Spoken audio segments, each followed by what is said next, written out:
Hi friends, welcome back to my channel NY blogs. Friends, మరో వీడియోతో నేను మీ ముందుకు వచ్చేసాను. మరో టిప్ చెప్పబోతున్నాను.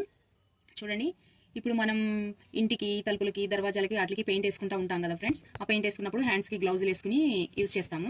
మనం హ్యాండ్స్కి గ్లౌజులు వేసుకోకుండా యూజ్ చేసినప్పుడు ఆ పెయింట్ అనేది మన చేతులకి కాళ్ళకి అలా అంటుతూ ఉంటుంది కదా. అది పోవాలంటే టర్పెంట్ ఆయిల్ లేకపోతే కిరోసినాలు అట్లా దాన్ని పెట్టి కడుక్కుంటూ ఉండాలి, లేకపోతే ఆ పెయింట్ అనేది వదలదు.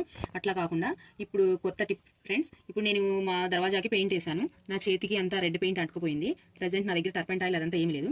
మన ఇంటి దగ్గర ఇళ్లలో బత్తాకాయ కానీ నారింజకాయ కానీ నిమ్మకాయలు కానీ అలాంటివి ఉంటాయి కదా. అది నా దగ్గర ఒక బత్తాకాయ ఉంది, అది తీసుకున్నాను.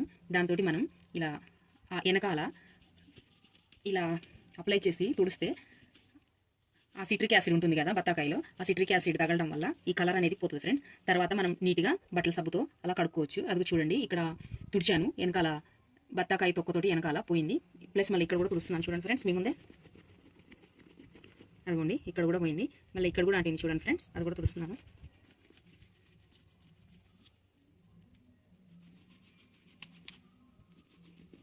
ఎటువంటి టర్పెంట్ ఆయిల్ లేకుండా, కిరసనాలు లేకుండా నీట్గా మన దగ్గర ఉన్న హోమ్ మేడ్ మనకి ఎప్పుడు అవైలబుల్గా ఉంటుంది కదా, నిమ్మకాయ నారింజకాయ బత్తాకాయ ఇప్పుడు సీజన్ కాబట్టి ఆ వీళ్ళలో ఉంటాయి. ఆ పొట్టు తీసి ఆ పొట్టుతోటి ఇలా మనం తుడుచుకున్నట్లయితే న్యాచురల్గా పోతుంది. తర్వాత బట్టల సబ్బుతో వాష్ చేసుకుంటే పోతుంది ఫ్రెండ్స్. నా ఈ టిప్ మీకు నచ్చింది అనుకుంటున్నాను. నచ్చితే ఈ video like, share and subscribe.